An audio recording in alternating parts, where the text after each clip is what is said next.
Blah. So what happened was Robo split. When we came back off the last tour with Robo, what happened was my mom said, Robo's nearly as old as I am. I really don't want him living by my house. I wasn't about to argue with her because the thing was, we just put up a whole bunch of bands like Black Flag and Social Distortion. Anybody that was fucking in town wound up at my house. I had a pool and a basketball court and the whole deal. So you could park your bus in my backyard and spend the whole week if you have to. No problem. The thing was, Robo went to live by Glenn. Glenn wasn't booking any shows like he was supposed to, and Robo kind of got a little bored by that. The way I picture it is, Glenn invited Robo to be in the band to move out from California. The band should pay his fucking room and board. That's my opinion. Like if I call you up, hey, Mike, want to play drums in my band? And you get out here and I don't book any shows and I want to charge you rent? Now that's pretty fucking stupid. So he started being a jerk to Robo. So Glenn got sick. Glenn got sick of having Robo by his house. And then Robo eventually went to live with Jerry, but Jerry's mom got sick of that because she was having all these bands stay at the house. That's that Lodi hospitality, the gregarious Lodi hospitality. Mrs. Caiafa, fucking saint. Yeah, man, you're spelling that name wrong though. It's like Canada. You got to put the A's where the A's are in Canada. That's how you spell Caiafa, as I've learned. Coolest lady ever. I think so. For a mom who just like totally indulged her children to being creative and supported their dream. I mean, I bet that mama was so proud when her kids played Madison Square Garden, sold out, all that fucking, all that encouragement, man. So Glenn would have Robo sit down.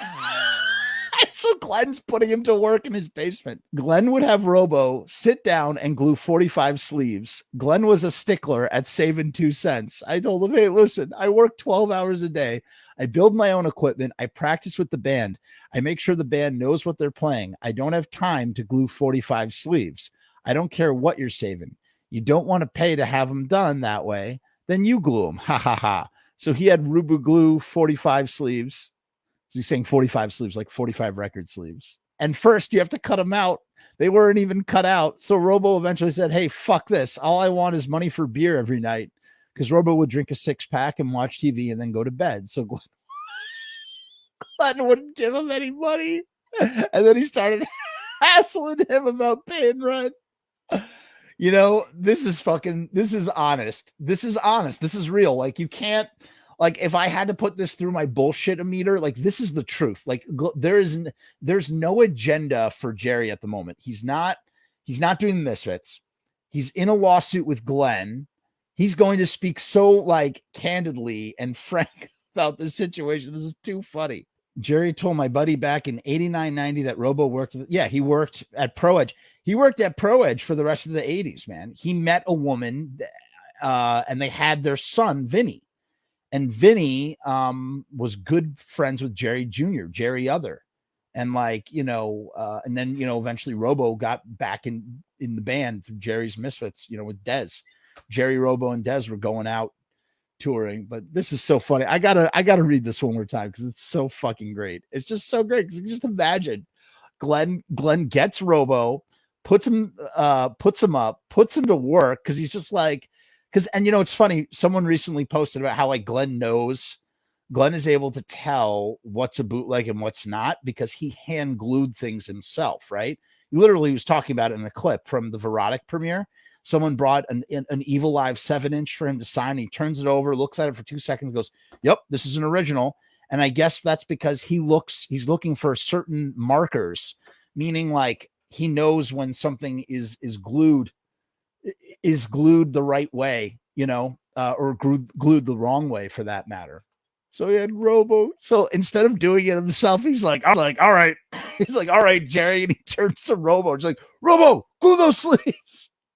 He's just making Robo glue sleeves in his basement. And all Robo wants is a 6-pack.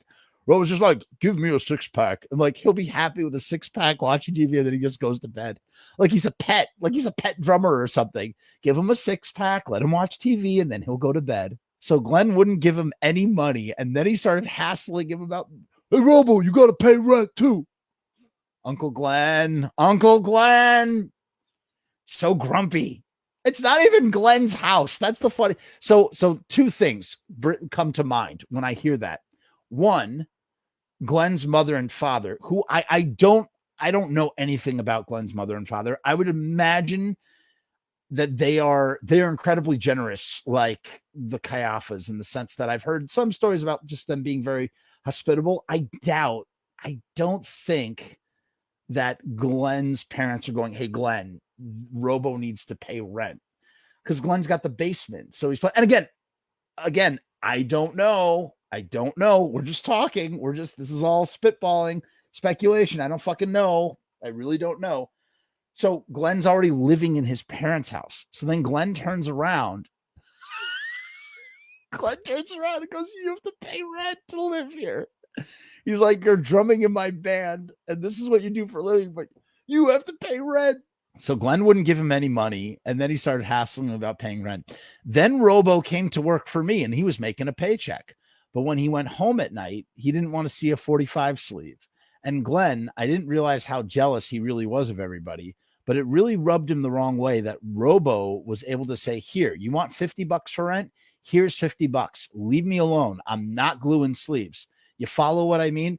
So, okay. So Glenn is bothering him about rent, but Robo doesn't have money for rent, and he's not giving Robo money. So he's going, okay, here, Robo, take these 45 sleeves, glue them together. He's making Robo cut out the sleeves and glue them together. And then Robo's like, fuck this Glenn. He's like, fuck this Glenn. I'm going to live with Jerry and Doyle. He like runs off to go live with Jerry and Doyle. And then he goes to work for Jerry and Doyle, and then he has the $50, and that rubs Glenn the wrong way. Robo gluing sleeves for records he didn't even play on. Yeah, I mean, I guess because Earth A.D. didn't come out until the band breaks up, so Robo hasn't played on that. So Robo's gluing sleeves for records he didn't even play on. And Robo gets his face smashed in the Brain Eaters video. Yes, he does. I mean, Robo was the butt of a lot of jokes. Robo, they bury his face in the thing. They did it without him knowing. He did it. They just smushed his face. We kind of talked about that. Go back to the 1983 interview. Kenny says, wasn't Glenn's dad a straight-laced Marine? Yeah, I mean, he was a Marine. I don't know how straight-laced he was. I think he worked in the post office. You know, from my understanding, from what I know, Glenn's parents were just like real sweethearts. They were just really sweet, nice people. I don't know anything about them, truthfully. I really, really, really, really, really don't know. I really, really, really, really, really don't know. Sorry, I was just looking at something on my phone. And Glenn, I didn't realize how jealous he really was of everybody, but it really rubbed him the wrong way that Robo was able to say, here, you want $50 for rent? Here's $50. Leave me alone. I'm not gluing sleeves. So Robo was gluing sleeves because he didn't have rent money. And now he has the rent money. So he's giving the money to Glenn. Glenn's getting mad. So he kept picking on Robo, pushing him to fight him and shit. So Robo just came to me one day and said, listen, this guy's an asshole. I'm getting the fuck out of here. I like playing with you and Doyle, but this guy's just pushing me to my limit. I don't need this shit. I'm not getting paid. I said, well, Robo, I really don't blame you. So Robo got on a plane and split. Now, Robo did that. And 2 weeks after that, we had to play a show in Detroit for the Necros. Buddies of ours put on the show. They had gone out in the cold and hung up posters and whatever. Okay. Then 2 weeks after that, we were supposed to go to Germany for the Earth A.D. fucking tour. We were supposed to do a German album that Glenn was sending tapes to or some shit. We were supposed to go to Germany and make some big bucks. So what happens was, this is 4 weeks before I got to leave for Germany. Now I just can't walk out of my factory for a month without covering my ass. I can go for a month as long as no one needs anything I make. My factory still has to function. I ship about $10,000 a day. I can't go for 30 days and lose $10,000 shipping for 30 days. That's $300,000 fucking dollars for me to go to Germany. You know what I'm saying? Ha ha ha.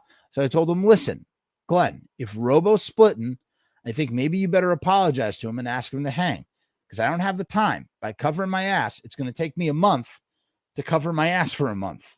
So he's saying that he needs another month just to cover his ass for another month. Bottom line is, if you want to go away for 3 weeks, you got to make 3 weeks worth of parts.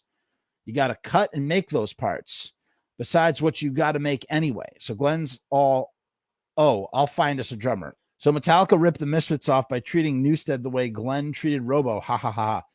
I don't know much about Metallica other than I know that some kind of monster kind of is about Newsted leaving because he wanted to do a side project, right? And James Hetfield was like, no, you can't do that. You have to stay here. And then they go to therapy, which is probably the most unmetal thing.